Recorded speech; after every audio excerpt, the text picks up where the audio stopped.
सो hey guys, आज की इस वीडियो में हम बात करने वाले हैं दो ऐसे कैरेक्टर के बारे में जो मार्वल कॉमिक्स के बहुत ही ज्यादा पावरफुल और ऑसम कैरेक्टर हैं। दोनों ही कैरेक्टर की पावर्स एंड एबिलिटीज बहुत ही ज्यादा इनक्रेडिबल हैं। तो आज की इस वीडियो में हम यही जानेंगे कि क्या घोस्ट राइडर में इतनी दम है जो वेनम जैसे बींग्स को डिफीट कर सके। मैं आपको इन दोनों कैरेक्टर की पावर्स एंड एबिलिटीज के बारे में बताऊंगा और इसके बाद मैं आपको कंक्लूजन दूंगा कि कौन होगा इस बैटल में विनर। तो विनर टाइम को वेस्ट करते हुए चलिए करते हैं आज की वीडियो स्टार्ट। सो पहले हम बात कर लेते हैं घोस्ट राइडर की पावर्स एंड एबिलिटीज के बारे में। अब लगभग सभी सुपर हीरोज की तरह इसके पास भी है सुपर ह्यूमन स्ट्रेंथ, ड्यूरेबिलिटी और बेहद ही कमाल का स्टेमिना। कॉमिक्स में हमने देखा है कि घोस्ट राइडर 20 से लेकर 25 टन तक वेट को लिफ्ट कर सकता है। इसमें अगर सबसे इम्पोर्टेंट चीज है तो ये है कि घोस्ट राइडर की पावर्स बाउंडलेस है। डॉक्टर स्ट्रेंज ने कॉमिक्स में कमेंट किया था कि इसकी पावर्स गॉड लाइक हैं। साथ ही इसकी स्पीड इतनी है कि दौड़ते वक्त कोई आम इंसान इसे देख भी ना पाए।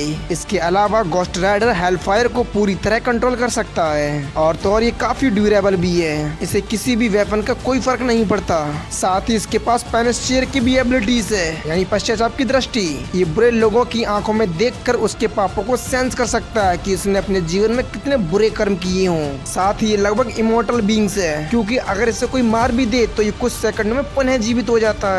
ये किसी भी चीज को अपना हथियार बना सकता है जो आग से ही ऊर्जा ग्रहण करती हो। इसके अलावा ये अपने आकार को कितना भी विशाल कर सकता है। घोस्ट राइडर डायमेंशन में भी ट्रेवल कर सकता है। ये हवा, पानी, आग हर एलिमेंट से रेजिस्टेंट है। वैसे तो मरे हुए लोगों को जीवित कर पाना नामुमकिन है, लेकिन घोस्ट राइडर मरे हुए इंसानों को जीवित करके उन्हें अपने बस में भी कर सकता है और एक ऐसे मृत्यु लोगों की सेना खड़ी कर सकता है जिन्हें मरने का भय ना हो। और तो और ये अपने जैसे कई घोस्ट राइडर भी बना सकता है। साथ ही इसने हल्क को भी ओवर पावर किया है और ये हम सभी लोग काफी अच्छे तरीके से जानते हैं कि हल्क कितना पावरफुल है। ये डायमेंशन में भी ट्रेवल कर सकता है। ये बिजली को भी किसी के ऊपर गिरा सकता है और तो और कॉमिक्स वाला घोस्ट राइडर तो इतना ज्यादा पावरफुल है जिसकी कोई सीमा नहीं। और जब ये बुरे लोगों को सजा देने के लिए घोस्ट राइडर में तब्दील होता है तब इसकी ड्यूरेबिलिटी, स्ट्रेंथ, स्पीड और फ्लेक्सिबिलिटी एक अलग ही लेवल पर चली जाती है। तो इतने में आप समझ सकते हैं कि ये कितना पावरफुल है। तो अब हम बात करते हैं वेनम की पावर्स एंड एबिलिटीज के बारे में। वेनम बहुत ही ज्यादा पावरफुल बींग्स है। ये चॉकलेट से लेकर इंसान के दिमाग तक कुछ भी खाकर उसे डाइजेस्ट कर सकता है और इससे उसे कोई फर्क नहीं पड़ता। इसके पास ऑक्सीजन फिल्टर की एबिलिटीज है, यानी ये ऑक्सीजन को भी फिल्टर कर सकता है ताकि वो अपने होस्ट तक उस ऑक्सीजन को पहुंचा सके।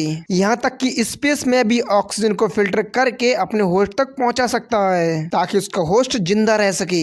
वेनम सभी प्रकार के एनवायरनमेंट में रहकर फाइट कर सकता है। इसके अलावा इसके पास पावर ग्लोइंग की भी एबिलिटीज है। वेनम किसी भी होस्ट से जुड़ने के बाद वो उसकी पावर को कॉपी कर सकता है और अगर वो होस्ट से अलग भी हो जाए तब भी वो उसकी पावर्स उसके पास रहेंगी। यानी इसका सीधा मतलब यही है कि ये किसी भी पावर्स की कॉपी कर सकता है। ऐसा कॉमिक्स में भी देखा गया है कि इसके पास स्पाइडर की भी एबिलिटीज थी, क्योंकि स्पाइडरमैन भी कई टाइम तक वेनम का होस्ट रह चुका है। वहीं वेनम की जीभ इतनी ज्यादा खतरनाक है, उससे इसका सलाइवा निकलता है और वो इतना खतरनाक होता है जो एक नॉर्मल बींग्स को अपनी एक ही वाइट में खाने की दम रखता है। और अगर वेनम के होस्ट को कुछ भी होता है तो वो उसे रीजनरेट जल्द ही कर देता है। इसके अलावा वो टेलीपैथी रेजिस्टेंट भी है। इसके माइंड को कंट्रोल करना नामुमकिन है। वेनम अपने किसी भी बॉडी पार्ट से कोई भी हथियार बना सकता है जिससे इसे बैटल में काफी मदद मिलती है। तो जब इन दोनों में बैटल होगी तो घोस्ट राइडर अपनी पेनिस्टियर का इस्तेमाल करेगा, लेकिन मैं आपको बता दूं कि वेनम के ऊपर पेनिस्टियर का कोई भी प्रभाव नहीं पड़ेगा और ये रीजन आज तक कोई नहीं जान पाया।